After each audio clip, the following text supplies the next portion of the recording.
আল্লাহ সুবহানাহু ওয়া তাআলা বলছেন মুমিন কারা যারো ইন্নাল্লাহ আশতারা মিনাল মুমিনিনা আনফুসাহুম ওয়া আমওয়ালাহুম বিআন্না লাহুমুল জান্নাহ। মুমিন তারা যারা নিজের জান এবং সম্পদকে বিক্রি করে দিয়েছে জান্নাতের বিনিময়ে। সুবহানাল্লাহ। মুমিন দুনিয়ার সম্পদের পিছে ছুটবে না, সম্পদ ছাড়া মুমিন চলতেও পারবে না। আমি এ কথা বলছি না যে আপনারা সব ছেড়ে দেন। আমাদের যেমন কিছু ভাইরা আছে তারা বলে আমরা মাটির উপরের কোনো কথা বলি না, মাটির নিচের কথা বলি। ওনারা শুধু মাটির নিচের কথা বলে। একই দুনিয়ায় মাটির উপরে ফেরাউন থাকুক আর নমরুদ থাকুক, দুনিয়া নিয়ে ওনাদের কোনো চিন্তা নেই। তা আপনি ঘুমান কোথায়? আপনি খান কোথায়? আপনার শিক্ষা ব্যবস্থা কোথায়? আপনি যে লেনদেন করেন আপনার অর্থনৈতিক ব্যবস্থা কি? আপনার সামাজিক অবস্থা কি? আপনি যে শুধু মাটির নিচে আছেন, আপনার তো এই দুনিয়ায় থাকার কোনো অধিকার নেই। আপনার বাড়িটাও মাটির নিচে থাকাই উচিত। এগুলো হলো বেকুবি কাজ। কারণ রব্বুল আলামিন আমাদেরকে দোয়া শিখিয়েছেন, রব্বানা আতিনা ফিদ দুনিয়া হাসানা ওয়া ফিল আখিরাতি হাসানা। বলেন রব্বানা আতিনা ফিদ দুনিয়া হাসানা ওয়া ফিল আখিরাতি হাসানা। আল্লাহ তুমি আমাদেরকে দুনিয়ার কল্যাণ দাও, তারপরে শিখিয়েছেন আখিরাতের কল্যাণ দাও। কোরআনের প্রথম শব্দটা কি? আমাদেরকে দুনিয়ার কল্যাণ দাও। দুনিয়ার কল্যাণ ছাড়া আপনি আখিরাতের কল্যাণ পাইতে পারবেন না। আপনার স্ত্রী পুত্র এগুলো কি? দুনিয়া। এই দুনিয়ার জন্য আল্লাহ দোয়া করতে বলেছেন, রব্বানা হাব লানা মিন আজওয়াজিনা। আল্লাহ তুমি আমাদেরকে এমন স্ত্রী দাও, এমন সন্তান দাও যাদেরকে দেখলে আমার চক্ষু শীতল হয়ে যায়, চোখ জুড়িয়ে যায়। সুবহানাল্লাহ। আপনি বলবেন বোঝ জন্য কি দোয়া করলে ঈমান থাকবে? বউ কি ঈমানের বাইরে জিনিস নাকি? সুতরাং ভাইরা আমার, আমাদের প্রত্যেকটা কাজ কার জন্য? আল্লাহর জন্য। আমাদেরকে আল্লাহ যে সম্পদ দিয়েছেন এটি হলো আমানত। আল্লাহ তাআলা বলছেন যে তোমাদের সম্পদ রিজিক হিসাবে আমি যা দিয়েছি সেটার থেকে খরচ করো। সুতরাং যতটুকু আল্লাহ খরচ করতে বলেছেন এই আমানত থেকে যদি আপনি ততটুকু খরচ না করেন তাহলে আপনি কিয়ামতের দিন আল্লাহর কাছে দায়ী হয়ে যাবেন। কারণ এই সম্পদ আপনাকে বর্গা দেওয়া হয়েছে, আমানত দেওয়া হয়েছে, যেটা তুমি রাখবা, এখান থেকে এই প্রয়োজনে খরচ করবা। আপনি সবগুলো রেখে দিলেন, কোনোটাই খরচ করলেন না। তার মানে কি? আপনি আমানতের খেয়ানত করলেন। আল্লাহ তাআলা যে দায়িত্ব আপনাকে দিয়েছে আপনি দায়িত্বর অবহেলা করলেন। সুতরাং আমরা মুমিন যারা দাবিদার তাদের কাছ থেকে আল্লাহ তাআলা তাদের জীবন এবং সম্পদ ক্রয় করে নিয়েছে জান্নাতের বিনিময়। মুমিন কখনো মৃত্যুর ভয় করে না। মুমিন কেন মৃত্যুর ভয় করে না? মুমিন সব সময় মৃত্যুর জন্য প্রস্তুত থাকে। আমাদের থাকা উচিত। আমরা যদি মনে করি যুগ যুগ বেঁচে থাকবো, আরো তো এত বছর বেঁচে থাকবো, সাথে সাথে আমাদের এও মনে করা উচিত যে আমরা এখানে যারাই আছি প্রত্যেকের কেউ না কেউ ছোট একজন মারা গেছে। হয় আপনার বন্ধু, নয় আপনার আত্মীয় স্বজন, নয় আপনার পাড়া প্রতিবেশী, নয় আপনার গ্রামবাসী, নয় আপনার ফ্যাক্টরির একজন শ্রমিক, আপনার থেকে বয়সে কম কিন্তু মারা গিয়েছে। আপনাকে আল্লাহ তাআলা হায়াত দিয়েছেন। আমার থেকে বয়সে কম, আমার খেলার সাথী, আমার সহপাঠী অনেকেই মারা গেছে। অনেকের জানাজা জীবনে আমি পড়াইছি। তাহলে আমি যেটা বেঁচে আছি আমি বোনাস। সুতরাং আল্লাহ তাআলা আমাকে এই যে বোনাস যে হায়াত দিয়েছেন, এই হায়াতেও যদি আমি প্রস্তুত না হই, আমি যদি মনে করি না আমি তো এখনো দীর্ঘদিন বেঁচে থাকবো, এই দীর্ঘদিন বেঁচে থাকার নিয়তে যদি আমি যা ইচ্ছা তাই করি, তাহলে আল্লাহ তাআলা যে হুকুম, এই হুকুমকে আমরা লঙ্ঘন করলাম। সুতরাং ভাইরা আমার, আমাদেরকে মৃত্যুর জন্য প্রস্তুত থাকতে হবে। এখন উঠতি বয়সী যুবক ছেলেরা বেশি মারা যাচ্ছে, যাদের উইকেট একবার টিকে গেছে। 60 বছর 70 বছর বয়স দেখবেন যে একদম খুনখুন হয়ে গেছে, মরে না। অনেকে বলে আজরাইল মনে হয় এর ফাইল হারায় ফেলেছে, দেখবেন। কিন্তু যুবক যারা 25-30 বছর টুকটাক করে দেখবেন স্ট্রোক করে মারা যাচ্ছে। কালকে একজন খোঁজ দিল, অল্প বয়স একটা ছেলে গুলশানে আমার পরিচিত মারা গেছে। তাহলে এজন্য আমাদেরকে প্রস্তুত থাকতে হবে। প্রস্তুত কিভাবে থাকবেন? মৃত্যুর জন্য প্রস্তুত কিভাবে? প্রতিটা মুহূর্তে আল্লাহ তাআলার হুকুম মানতে হবে। আমাদের উপর আল্লাহ তাআলা যে দায়িত্ব দিয়েছেন, যে হুকুম দিয়েছেন, এই হুকুম পালন করে যেতে হবে, যাতে আমি মারা যাই এমন কোনো অবস্থায় যেন মারা না যায় যে তার আগের ওয়াক্ত চলা আমার কাজা হয়েছে। আমি এক ওয়াক্ত নামাজ ছেড়ে দেব না, কারণ আমার মনের ভিতরে এই খৌফ, এই ভয় থাকতে হবে, না জানি আমি এর পরের ওয়াক্তে যদি মারা যাই, আমি যদি আর ফিরে না আসি, আমি এশার সালাত আদায় না করে ঘুমায় যাচ্ছি, যদি এই ঘুম আমার জীবনের শেষ ঘুম হয়, যদি আমার জীবনে আর কখনো সূর্য উদিত না হয়, তাহলে আমার কি হবে? আমি এশার নামাজ না পড়ে ঘুমায় যাচ্ছি, যদি কালকে সকালে আমি আর না উঠি, তাহলে আমার কি হবে? এই চিন্তা আমাদের থাকা উচিত। ভাইরা আমার, আমরা দুনিয়ার জন্য তো খুব একেবারেই দুনিয়ার পিছনে আমরা ছুটছি, কিন্তু দুনিয়া আমাদের থাকবে না। আমাদের সামনেই আমাদের বাবার কবর, আমাদের সামনেই আমাদের মায়ের কবর, আমাদের সামনেই আমাদের প্রতিবেশীর কবর, আমাদের সামনেই আমাদের বন্ধু বান্ধবের কবর, আমার ভাইয়ের কবর, আমার বোনের কবর। সুতরাং আমাকেও প্রস্তুত থাকতে হবে। আল্লাহ তাআলা আইনামা তাকুনু ইউদরিকুমুল মাউত, তোমরা যেখানেই থাকো না কেন মৃত্যু সেখানেই তোমাদেরকে গ্রাস করবে। ইন্নী ওয়াজ্জাহতু ওয়াজহিয়া লিল্লাযী ফাতারাস সামাওয়াতি ওয়াল আরদা হানিফান ওয়া মা আনা মিনাল মুশরিকিন, আমি আমার চেহারাকে একনিষ্ঠভাবে আমার রবের দিকে ফিরালাম। আমি আমার চেহারাকে একনিষ্ঠভাবে আমার রবের দিকে ফিরালাম, অর্থাৎ আমার রবের হুকুমের বাইরে কোনো কাজ আমি করব না। ওয়া মা আনা মিনাল মুশরিকিন, আমি মুশরিকদের অন্তর্ভুক্ত নয়। মুমিনদের সব কাজ আল্লাহর জন্য। কুল ইন্না সলাতি ওয়া নুসুকি, আমার নামাজ, আমার কুরবানি। এই যে সলাতের আগে এসেছি, বাড়ির থেকে রওনা দিয়েছি, আমার টাইম শুরু হয়ে গেছে। এই সময়টা আল্লাহর রাস্তায় সময় দান।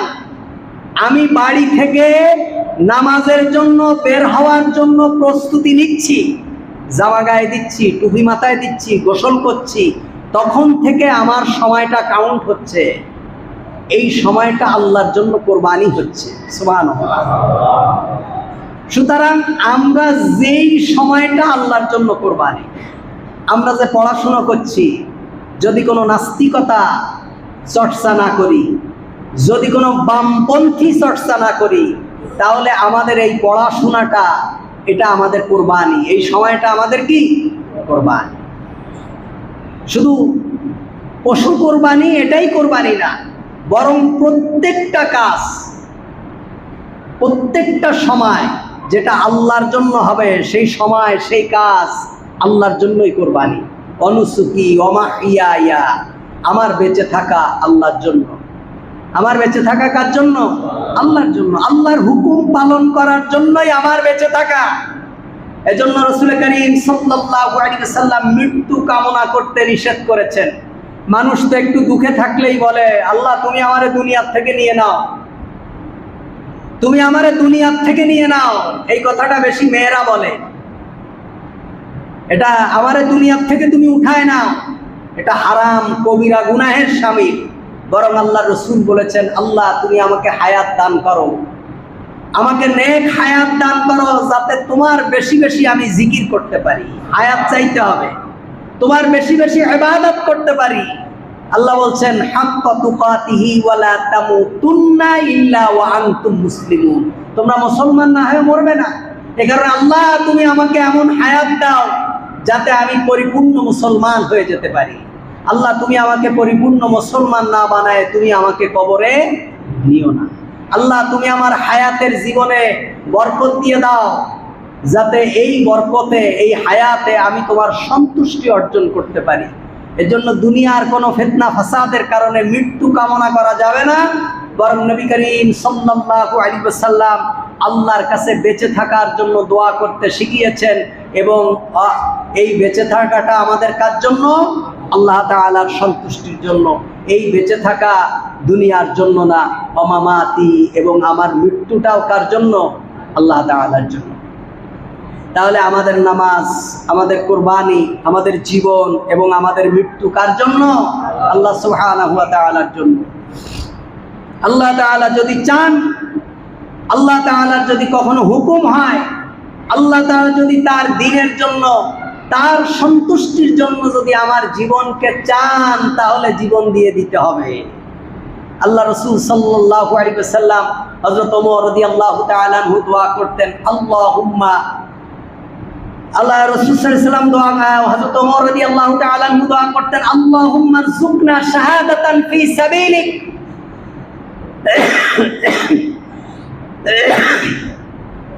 আল্লাহুম্মা রযুকনা শাহাদাতান ফি সাবিলিক। আল্লাহ, তুমি আমাদেরকে শাহাদাতের মৃত্যু দান করো। সুবহানাল্লাহ, তুমি আমাকে শাহাদাতের মৃত্যু দান করো। অর্থাৎ আমার মৃত্যুটা যেন শহীদের মৃত্যু হয়, কারণ আমাকে তো আমি তো চিরজীবন বেঁচে থাকতে পারবো না। আল্লাহ, আমি তো চিরজীবন বেঁচে থাকতে পারবো না, মরতে তো আমার হবেই, তবে আমার এই মরণটা যেন তোমার শাহাদাতের মরণ হয়। সুবহানাল্লাহ। আল্লাহুম্মা রযুকনা শাহাদাতান ফি সাবিলিক ওয়াজআল মাউতি ফি বালাদি রাসূলিক। আল্লাহ, আমার মৃত্যুটা যেন রাসূলের শহরে হয়। সুবহানাল্লাহ। আমাকে তুমি শাহাদাতের মৃত্যু দাও এবং আমার মৃত্যুটা যেন রাসূলের শহরে হয়, বালাদি রাসূলিক, এভাবে দোয়া করতেন। সুতরাং আমাদের মৃত্যুটাও আল্লাহ তাআলা যেন শাহাদাতের মৃত্যু হিসাবে কবুল করে, জোরে বলুন আমিন। আপনার মনে যদি এই স্পৃহা থাকে, আপনার মনে যদি এই আবেগ আপনি লালন করেন, আপনি যদি আল্লাহর কাছে এটা চান যে আল্লাহ তুমি আমাকে শাহাদাতের মৃত্যু দান করো, তাহলে আপনি যে অবস্থায় মরবেন আল্লাহ তাআলা আপনাকে শাহাদাতের মর্যাদা দান করবে। সুবহানাল্লাহ। মান কাতালা ফি সাবিলিল্লাহ ফাহুয়া শাহীদুন ওয়া মান মাতা ফি সাবিলিল্লাহ ফাহুয়া শাহীদুন ওয়া মান মাতা ফিত তাউনি ফাহুয়া শাহীদুন ওয়া মান মাতা ফিল গারকি ফাহুয়া শাহীদুন। আল্লাহ রাসূল বলছেন, যে ব্যক্তি যুদ্ধক্ষেত্রে মারা যাবে সে ব্যক্তি শহীদ, যে ব্যক্তি আল্লাহর রাস্তায় মারা যাবে সে ব্যক্তি শহীদ, যে ব্যক্তি পেটের ব্যথায় মারা যাবে সে ব্যক্তি শহীদ, যে ব্যক্তি গাড়ি অ্যাক্সিডেন্ট করে মারা যাবে সে ব্যক্তি শহীদ, যে ব্যক্তি মহামারীতে মারা যাবে সে ব্যক্তি শহীদ, যে ব্যক্তি পানিতে ডুবে মারা যাবে সে ব্যক্তি শহীদ। সুতরাং আপনার মৃত্যু, আপনার ইচ্ছা, আপনার আকাঙ্ক্ষা যদি থাকে, আল্লাহ আমার মৃত্যুটা তুমি শাহাদাতের মৃত্যু দান করো, তাহলে অবশ্যই আপনি যে অবস্থায় মরেন না কেন রব্বুল আলামিন আপনার মৃত্যুটা শহীদের মৃত্যু হিসাবে কবুল করে নেবেন। সুবহানাল্লাহ। এজন্য আমরা সব সময় দোয়া করব, আল্লাহ আমাদের মৃত্যুটা যেন ভালো হয়, আমাদের মৃত্যুটা যেন ভালো হয়। নবী করিম সাল্লাল্লাহু আলাইহি ওয়াসাল্লাম বলছেন, আবী যার রাদিয়াল্লাহু তাআলা আনহু থেকে বর্ণিত, আল আফজালুল আমাল আল হুব্বু ফিল্লাহ ওয়াল বুগযু ফিল্লাহ। আল্লাহ রাসূল বলছেন যে সবথেকে উত্তম আমলের মধ্যে একটা আমল হলো তুমি যদি কাউকে ভালোবাসো আল্লাহর জন্য ভালোবাসো। সুবহানাল্লাহ। আর যদি তুমি কাউকে ঘৃণা করো তাহলে আল্লাহর জন্য ঘৃণা করো। আমাদের ভালোবাসা কার জন্য?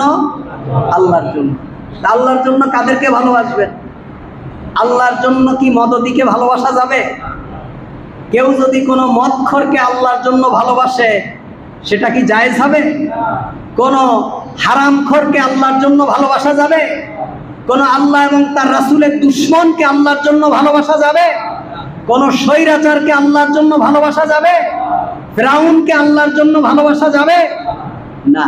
আফজালুল আমাল আল হুব্বু ফিল্লাহ। তোমার ভালোবাসা যেন হয় আল্লাহর জন্য। সুতরাং আমরা আল্লাহর জন্য ভালোবাসবো, আল্লাহর পথযাত্রী মানুষদেরকে আল্লাহর জন্য ভালোবাসবো, আল্লাহর দ্বীনের সৈনিকদেরকে আল্লাহর জন্য ভালোবাসবো, আল্লাহর দ্বীনের রাহবারদেরকে আল্লাহর জন্য ভালোবাসবো, রসুলের ওয়ারিদদেরকে আল্লাহর জন্য ভালোবাসবো, আল্লাহর মুমিন বান্দাদের সাথে সম্পর্ক করব আল্লাহর জন্য, আল্লাহর জন্য। আর আল্লাহর দুশমনদের সাথে সম্পর্ক ছিন্ন করব, আল্লাহ এবং তার রসুলের দুশমনদের সাথে সম্পর্ক ছিন্ন করব কার জন্য? আল্লাহর জন্য। যাদের সাথে আমাদের কোনো সম্পর্ক নেই, এদের সাথে আমাদের সামাজিক কোনো সম্পর্ক নেই, এদের সাথে আমাদের অর্থনৈতিক কোনো সম্পর্ক নেই, এদের সাথে আমাদের সন্তানাদি বিবাহ শাদী দেব না, এদের সন্তানাদি আমরা আমাদের পরিবারের জন্য আনবো না। কার জন্য? আল্লাহর জন্য। আল হুব্বু ফিল্লাহ ওয়াল বুগদু ফিল্লাহ। নবী করিম সাল্লাল্লাহু আলাইহি ওয়াসাল্লাম বলছেন, ইবনে আব্বাস রাদিয়াল্লাহু তাআলা আনহু থেকে বর্ণিত, যাকা তাআমাল ঈমান মান রাদিয়া বিল্লাহি রাব্বা ওয়া বিল ইসলামি দীনা বিমুহাম্মাদিন রাসূলান। আল্লাহর নবী সাল্লাল্লাহু আলাইহি ওয়াসাল্লাম বলছেন, ইবনে আব্বাস রাদিয়াল্লাহু তাআলা আনহু থেকে বর্ণিত, সেই ব্যক্তি ঈমানের স্বাদ পেয়েছে, ঈমানের মজা সে ব্যক্তি পেয়েছে যে আল্লাহকে রব হিসাবে মেনে সন্তুষ্টি হয়েছে। সুবহানাল্লাহ। এবং ইসলামকে যে ব্যক্তি দ্বীন হিসাবে পেয়ে গর্ববোধ করে, প্রাউড ফিল করে, নিজে নিজে গর্ব অনুভব করে এবং আল্লাহ শুকরিয়া আদায় করে, আল্লাহ ইসলামের মতো একটা ধর্মে, ইসলামের মতো একটা জীবন ব্যবস্থায় তুমি আমাদেরকে কবুল করার তৌফিক দিয়েছো, তোমার শুকরিয়া আল্লাহ, তোমার প্রশংসা, তোমার রহমত, তোমার দয়া যে তুমি আমাদেরকে মুসলমান বানিয়েছো। সুবহানাল্লাহ। আমি আগেও একদিন বলছিলাম, আমাদের দেশের সন্তানদেরকে এখন হওয়ার পরে নাম রাখে এমন নাম যে নামে বোঝা যায় না সে হিন্দু না মুসলমান না খ্রিস্টান।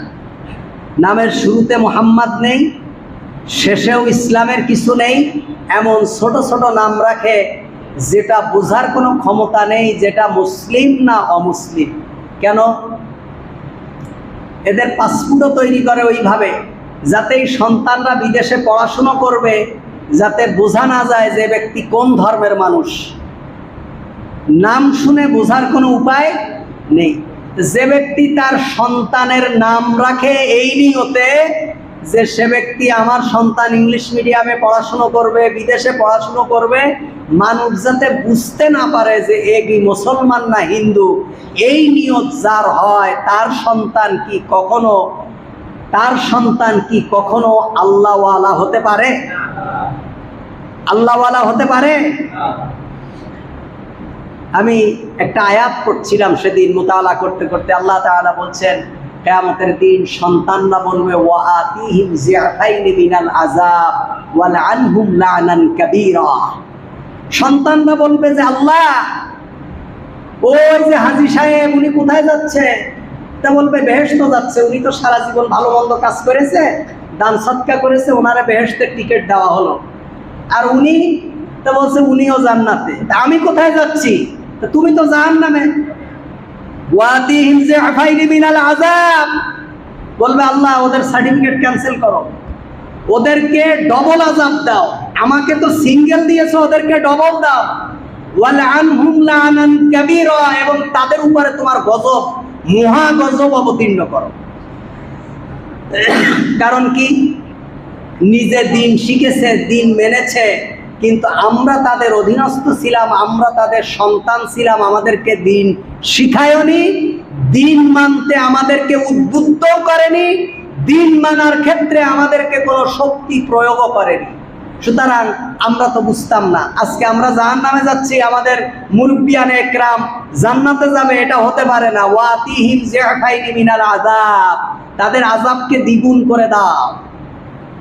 সুতরাং আমরা দেখি তো, আমার উত্তরায় দেখি মা একদম নেকাব পরা, হেজাব পরা, নেকাব পরা, অনেক সময় হাত মোজাও আছে, ওনার পাশে ছোট একটা মেয়ে হাঁটতেছে, 27-28 বছর বয়স হবে, একটা গেঞ্জি গায়ে জিন্সের প্যান্ট পরা, ডাকছে যে মা, মাম্মি মাম্মি। নিজে মেকআপ করেছে, মোজা পরেছে, হেজাব করেছে, ওনার 27-28 বছরের একটা নাবালক মেয়ে পাশে জিন্সের প্যান্ট আর গেঞ্জি পরে হাঁটতেছে। অহরহ দেখবেন আপনারা রাস্তাঘাটে হাঁটলে, তখন আমি বুঝি এই মহিলার মা বাপ কিছুটা ভালো ছিল, আর ও হলো একজন অসভ্য অযোগ্য পিতামাতা যে তার সন্তানকে আল্লাহর দ্বীন শিখাতে পারেনি।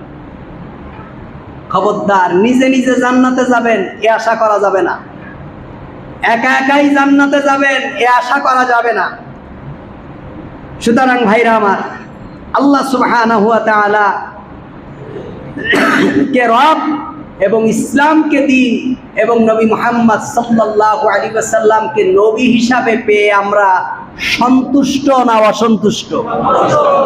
আল্লাহ তাআলা আমাদেরকে যে দিন দিয়েছেন, এই দিন পেয়ে আমরা সন্তুষ্ট না অসন্তুষ্ট?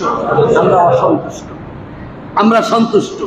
এজন্য আমরা আল্লাহর কাছে বেশি বেশি দোয়া করব। আমি আজকে আপনাদেরকে ছোট্ট দুটো দোয়া শিখাবো। এই দুটো দোয়া আগামী শুক্রবারে আপনারা আমাকে শোনাবেন। নামাজের পরে এসে শোনায় তাই যাবেন। আল্লাহুম্মা গফিরলি, বলেন আল্লাহুম্মা গফিরলি। এই শুধু এতটুকু, আল্লাহ তুমি আমাদেরকে মাফ করে দাও, তুমি আমাকে কি করে দাও? ক্ষমা করে দাও।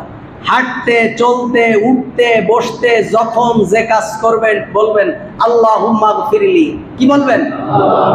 আর একটা শিখায় ওয়ারহামনি, বলেন ওয়ারহামনি, আমাকে মাফ করো, আমার উপর রহম করো। আল্লাহ যদি আমাকে মাফ করে আর আমার উপর রহম করে, আর কিছু দরকার আছে? এজন্য দোয়া ছোট হবে। মুহাম্মদুর রাসূলুল্লাহ আমাদেরকে সংক্ষেপে দোয়া শিখিয়েছেন।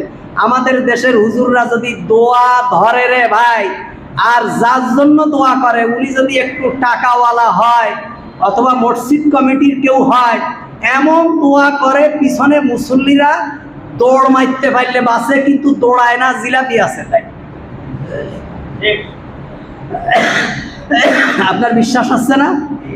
আমি যখন ছোটবেলায় ইমামের পিছনে এইভাবে দোয়ায় শরীক হইতাম, শুধু মনে মনে বলতাম আল্লাহ দোয়া শেষ হয় না কেন? আমি আমার অভিজ্ঞতা থেকে বলছি, দোয়া শেষ করে না কেন ইমাম? রাসূলুল্লাহ আমাদেরকে এমন দোয়া শিখাননি। আল্লাহুম্মা গফিরলি, আল্লাহ তুমি আমাকে মাফ করে দাও। ওয়ারহামনি, আমাদের উপর রহম করো। ওয়ারজুকনি, আমাদের উপর আমাদের রিজিক দান করো। সেদিন দেখি এক হুজুর দোয়া করতেছে, আল্লাহ গভীর রাতে আমি যখন ওয়াজ নসিহত করে বাড়ি আসি, রাত্রে 2-3টের সময় বাড়ি আসার পরে বাড়ি ঢুকে যখনই দরজার মধ্যে দাঁড়াই, আল্লাহ দরজায় দাঁড়ায় যখনই আমি আমার মারে ডাক দেই, সাথে সাথে আমার মা দরজা খুলে দেয়। আল্লাহ সেই মা আজকে আর নেই, আজকে বাড়ি গেলে দরজায় ডাক দিলে আর কেউ দরজা খোলে না।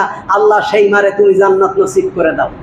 এই দোয়া যদি মসজিদের সভাপতির মার ব্যাপারে করা হয়, ভিক্ষা করে হলেও তো আপনারা 2000 টাকা দেবে। অথচ আল্লাহ কি শিখাইছেন? রব্বির হামহুমা কামা রব্বায়ানি। আপনি মনে করেন আল্লাহরে বেশি বলতে পারলেই আল্লাহ খুশি না?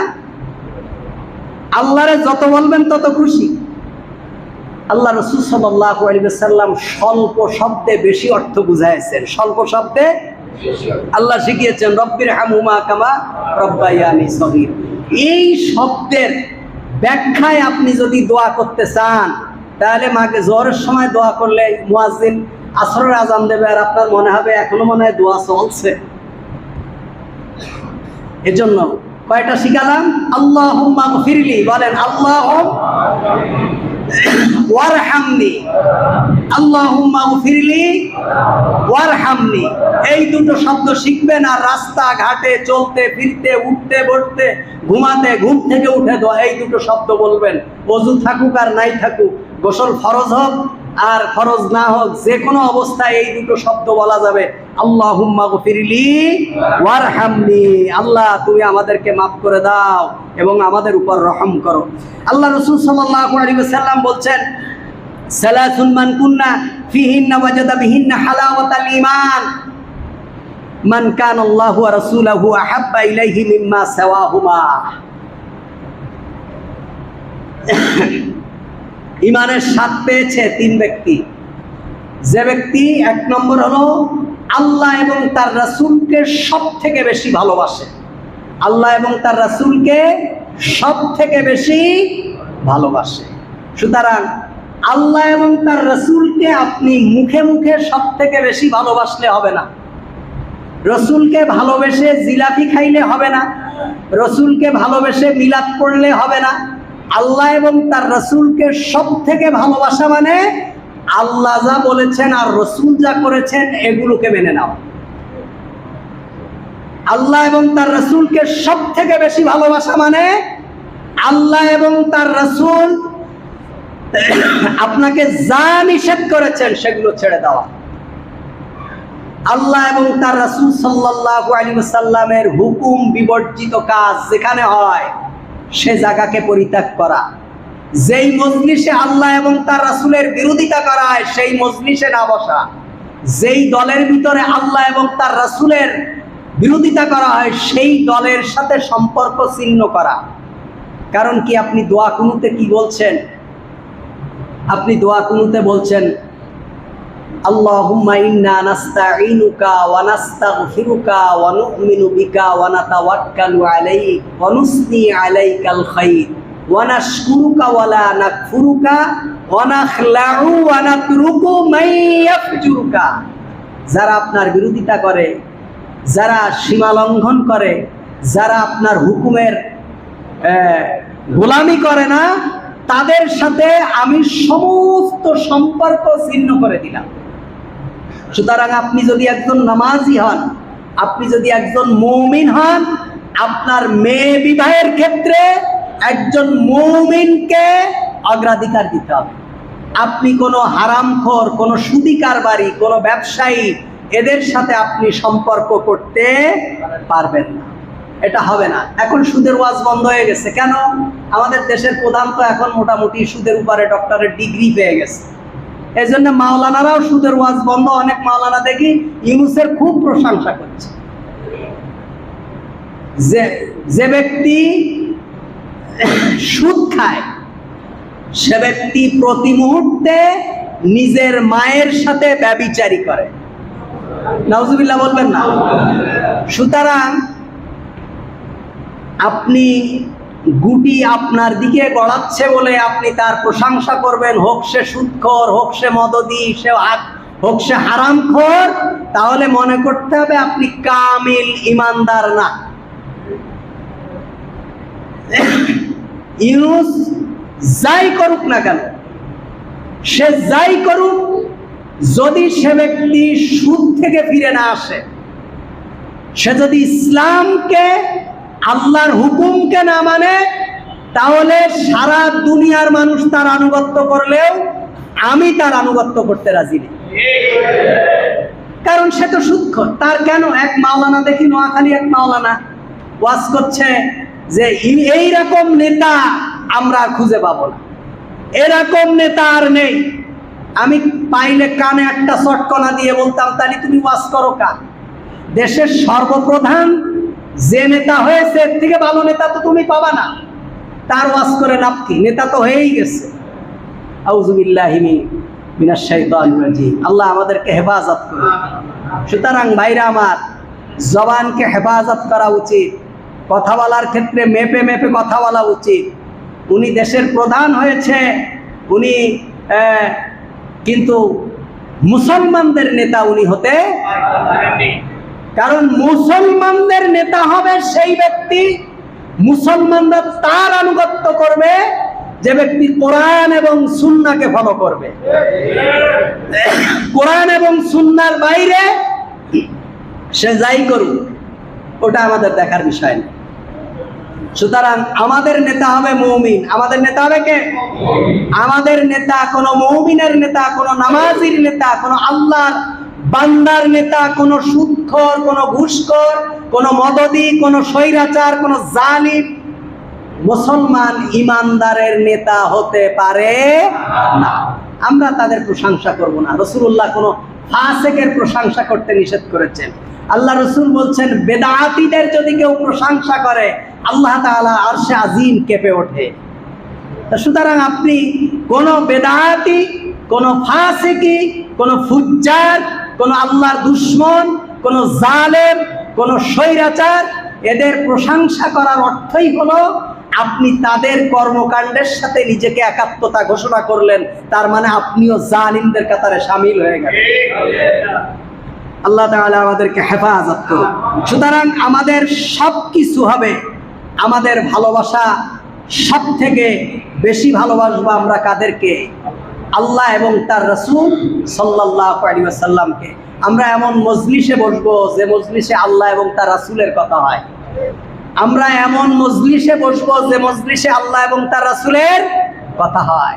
যে মজলিসে আল্লাহ এবং তার রাসূলের বিরোধিতা হয়, যে মজলিসে আল্লাহ এবং তার রাসূলের কর্মকাণ্ড নিয়ে ষড়যন্ত্র চলে, এমন কোন মজলিসে আমরা বসবো না। আমরা এমন কোন দলের সদস্য হব না যেই দলের সদস্যরা আল্লাহ এবং তার রাসূলের হুকুম কার্যকর করার ক্ষেত্রে নিজেদেরকে আত্মনিয়োগ করবে না। যারা আল্লাহ এবং তার রাসূলের বিরোধিতা করবে, দুনিয়ার স্বার্থে আমরা তাদের দল, তাদের সাথে যদি মিশে যাই, তাহলে আল্লাহ এবং তার রাসূলের কাতার থেকে আমরা বের হয়ে গেলাম। আমরা কাদের সাথে মিশবো? যারা আল্লাহ এবং তার রাসূল সাল্লাল্লাহু আলাইহি ওয়াসাল্লামের কথা বলবে। আমরা আত্মীয়তা করব কাদের সাথে? আমাদের সন্তান বিবাহ দেব কাদের সাথে? যারা মুত্তাকি। আমরা কাদের সন্তান মেয়ে বিবাহ করব? যারা পরহেজগার এবং মুত্তাকি। আমি যদি কোনো হারামখোরের সাথে আত্মীয়তা করি, তাহলে আমি তার বাড়ি খাবো, এটা হালাল না হারাম? আর হারামের রক্ত প্রবাহিত যে মেয়ে আমি নিয়ে আসব, সেটা কি ভবিষ্যৎ প্রজন্ম মুসলিম জন্ম দেবে না অমুসলিম জন্ম দেবে? সব কিছু বিবেচনা করে একজন মুমিন চলবে। মুমিন সচেতন ব্যক্তি, কোনো অসচেতন পাগল ব্যক্তি মুমিন হতে পারে না। সুতরাং ভাইরা আমার, আমাদের ভালোবাসা হবে আল্লাহ তাআলার জন্য, আমাদের ঘৃণা হবে আল্লাহ তাআলার জন্য। আল্লাহর হাবিব সাল্লাল্লাহু আলাইহি ওয়াসাল্লাম বলছেন, শেষ একটা হাদিস আমি আপনাদেরকে শোনাচ্ছি। আল্লাহ রাসূল সাল্লাল্লাহু আলাইহি ওয়াসাল্লাম বলছেন যে কিয়ামতের দিন আল্লাহ তাআলা বলবেন, আইনাল মুতাহাব্বুন বিজালালি। ওই দুই ব্যক্তি, ওরা কারা? যারা আমার সন্তুষ্টি লাভের উদ্দেশ্যে পরস্পরকে ভালোবেসেছিল, তারা কোথায়? আইনাল মুতাহাব্বুনা বিজালালি। যারা আমি আল্লাহর সন্তুষ্টির জন্য পরস্পরকে ভালোবেসেছে। আপনি একজনকে ভালোবাসলেন আল্লাহর জন্য, যে ভাই আমি আপনাকে আল্লাহর জন্য ভালোবাসি। আমি আপনাকে কার জন্য ভালোবাসি? আমি সেদিন একটা হাদিস পড়লাম, আল্লাহ রাসূল বলছেন যে যদি তুমি কাউকে ভালোবাসো, তাকে বলো গোপন ভালোবাসা না, যে ভাই আমি আপনাকে আল্লাহর জন্য ভালোবাসি। এখন আল্লাহর জন্য ভালোবাসতে হলে আল্লাহর হুকুমের মধ্যে ভাসতে হবে, নাকি আল্লাহর হুকুমের বাইরে? এখন আপনি যদি আপনার পাশে চাচতো ভাইয়ের বউরে আল্লাহর জন্য ভালোবাসেন, এটা জায়েজ হবে? অন্য কোনো মেয়েরে যদি, বেগানা মেয়েকে আল্লাহর জন্য ভালোবাসেন, জায়েজ হবে? ভালোবাসাটা জায়েজ হবে, কিন্তু যার সাথে বাসছেন এখানে একটা নাজায়েজ আছে, এই জন্য দুটোই হারাম। দুটোই কি? আল্লাহর জন্য ভালোবাসতে হবে তাদেরকে যেখানে আল্লাহ তাআলার বৈধ হুকুম আছে। সুবহানাল্লাহ। আপনি আপনার স্ত্রীকে ভালোবাসবেন, আপনার সন্তানকে ভালোবাসবেন, পিতামাতাকে ভালোবাসবেন, পাড়া প্রতিবেশীকে ভালোবাসবেন, আপনার কর্মচারীকে ভালোবাসবেন, আপনার বসকে ভালোবাসবেন, আপনার বড়দেরকে ভালোবাসবেন, ছোটদেরকে ভালোবাসবেন, মসজিদের মুসল্লিদেরকে ভালোবাসবেন, আলেমদেরকে ভালোবাসবেন, আল্লাহর বুজুর্গ মানুষদেরকে ভালোবাসবেন, ইসলামকে ভালোবাসবেন, মুসলিমদেরকে ভালোবাসবেন, আল্লাহর রাস্তায় মুজাহিদদেরকে ভালোবাসবেন, আল্লাহর সৈনিকদেরকে ভালোবাসবেন। কার জন্য? আল্লাহর জন্য। আল্লাহ তাআলা বলবেন, আইনাল মুতাহাব্বুনা বিজালালি। আমার জন্য ভালোবেসেছিল তারা, আজ কোথায়? উজিল্লুহুম ফি জিল্লি। তাদেরকে আজকে আমি আল্লাহ তাআলা কিয়ামতের মাঠে আমার ছায়াতলে আমি তাদেরকে আশ্রয় দেব। সুবহানাল্লাহ।